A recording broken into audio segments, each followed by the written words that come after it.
So I focus a lot on continuous improvement, adopting the continuous improvement principles and mindset in everything I do, mainly in my professional life.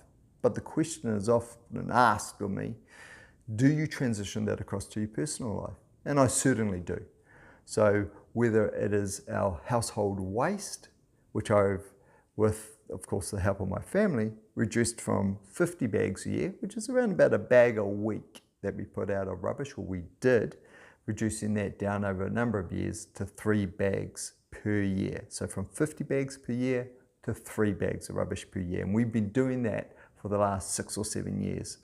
I know I was getting down to 3 bags a year 6 or 7 years ago, but I've stopped collecting the data over the last couple of years because it's only 3 bags a year. So collecting the data means just tally every time I put a bag out.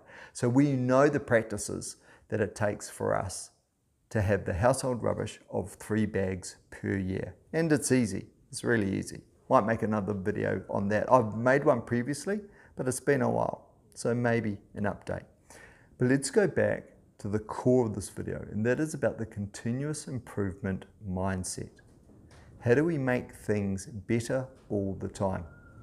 And my definition, and you know that this is the underlying principles of this channel and what we're trying to do here, which is making life better and making life easier and more simple. So better performance, making things easy and making things simple to do. So basically freeing up your time to do the things that you'd prefer to do, freeing up capacity. Of course, there's a lot of other benefits that come with that, like saving money and all those good things. Okay, let's get right into the nuts and bolts of this. So when I help organizations, there's 4 key steps that we go through when we make an improvement. The first step is, how are we currently performing? Often, organizations, if you looked at a process and how long it took them to do that process and how many errors occur in that process and what is the cost of those errors in terms of time and rework and the like, we're not capturing enough data on that. So to put that under a personal lens, if we were looking at changing our body composition, we might not be measuring properly what it is that's giving us the effect, the output. So we might be getting on the scales every day, but really, do we know why we're experiencing the changes that we do to the degree where we've got enough insight to be able to make behavioral changes? Likely not. And that's not unusual, as I say, that we don't have proper measures. So that's step 1. Capture how we are currently performing. Then the second part is, why are we performing at that level? That's this point I was just making a moment ago. What are all the reasons why? So if you step on the scales one day and it's 78 kilos and the next day it's 78.5, why is that? What are all the factors that gave you that half kilo difference? Because some of them might be good. You're 78, you may have been dehydrated, underhydrated, but your 78.5 is better because you've got better hydration. And you only know whether it's good or not by understanding all the factors that account for that difference. So, step 1, how are we currently performing? Step 2, why do we have that level of performance? Then step 3 is starting to develop solutions or changes that address all those reasons why we have the current level of performance. I wrote about these 4 steps in my book, and which is called Unleashing the Improvement Mindset. And even though it's written for business, it's the same mindset where we can unleash improvements for our personal lives. Again, which is the reason why I've put these videos together, put this channel together. In the third step, we only know that the solutions work when we pilot them. So that's the third step is all about developing the right solutions. So, as a subset of that is piloting them to know whether they're proving themselves to be solutions or not. What is the net effect? And because we've got baseline data in terms of how we were currently performing, and we're getting the same data as we pilot the solution, The comparison between those two pools of data will tell us if we're going in the right direction or not. And then the fourth step is, when you know your solution's working, how do you embed it? And this is vital, because too often what we do is we make improvements in certain areas of our lives. And let's talk about it in a personal context. Again, that's what this channel is all about. When we make improvements in elements of our lives, sometimes what we do is we lack the discipline to hold on to those other things that also gave us improvements. So rather than getting additional improvements on a foundation of the other improvements we've experienced, what happens is those other improvements degrade. We lose them. We lose the benefits of them as we move away from them and go to other improvements. And it almost works out to be a zero-sum game. For any improvement you get in one area, if you haven't maintained the improvements in the other area, then the two are going to offset each other. So that's why the embedding stage is really important. And that's why a lot of advice you get around improvement is to do few improvements slowly, to make sure that they're embedded. So the second improvement you get builds on the first improvement. The third improvement that you experience builds on the second. So then you're progressively getting better. I'm sure you've heard about that example, being better by 1% every day. And by the end of the year, I can't remember offhand what the factor is, but it was something ridiculous, like you're 34 times better than you were at the start of the year with a 1% improvement every day. That only works. It's not that simple, is it?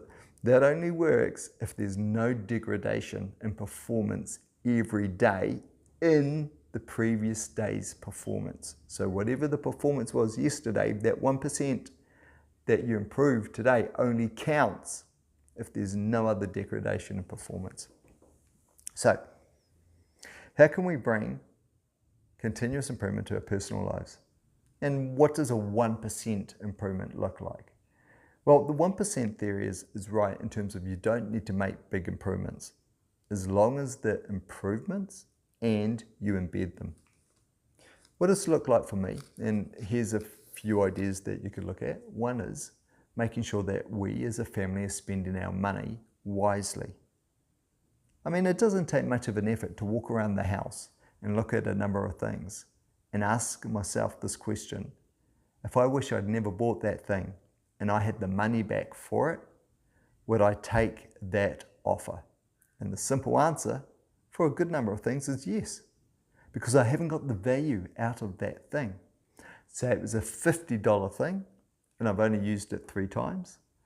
So I've made the maths hard for myself. So that's $16.67 each time I've used it. Was it worth $16.67 each time I've used it? And the answer might be no. It's only worth about $2. So I have to use it 25 times before that purchase really would have made sense. And I might know deep down I'm never going to use it again. So, and that could be an article of clothing or anything. So we always see that there's a lot of things that we bought that we didn't need to buy. Especially if we bought it simply for someone else. And what I mean by that is to impress someone else. To try and change our reputation or our image to someone else. So there's a myriad of reasons why we buy things that we shouldn't.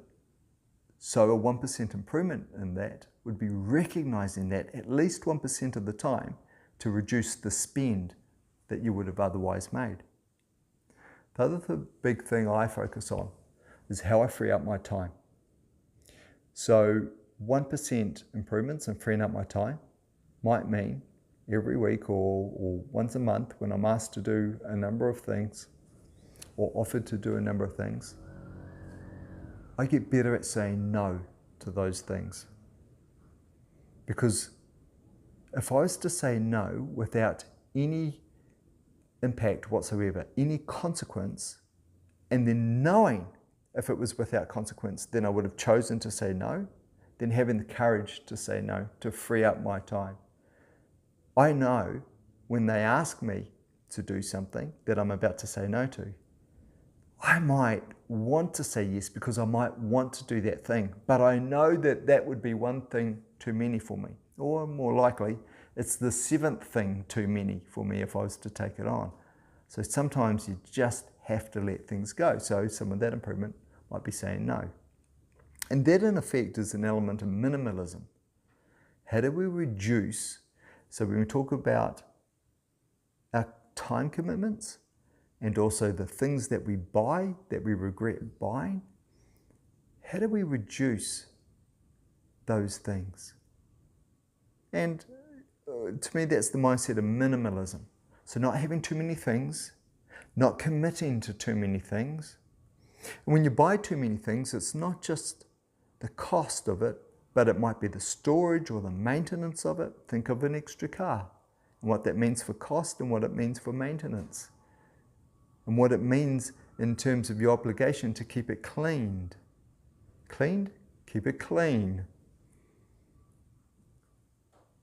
So we need to be conscious, or we can be if we have a continuous improvement mindset, conscious of these sorts of things. Now, minimalism doesn't mean for me going without. It means only taking on those things that I want to take on, whether it's a task or a product.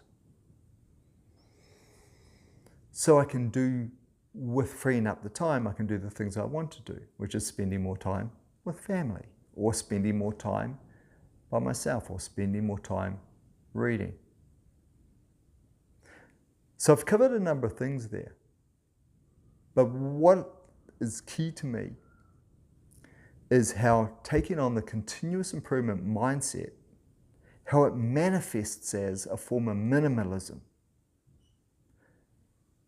which reduces the constraints on you, reduces the obligations on you, reduces the number of tasks you feel like you need to do when you really don't, and freeing up your time to do those things that you want to do. And of course, I haven't even talked about social media, and I don't need to. You already know. You know on a personal level, likely how much time that it's soaking up. And not just time, mental energy, depending on the sorts of things that you watch. You, like me, might be really focused on politics, and that means a lot to you. It means a lot to me. I watch too much in terms of politics. Things I can't change. I like analysing it, but I don't have an impact, or I can't change it. So we need to balance those things. So a continuous improvement mindset, for me, can help you with minimalism. Household waste, freeing up time, not taking on too many tasks, not spending money frivolously. And those can all manifest as your 1% improvements every day. And that's what I do every day. I hope that's helpful. Take care. Catch you in the next one.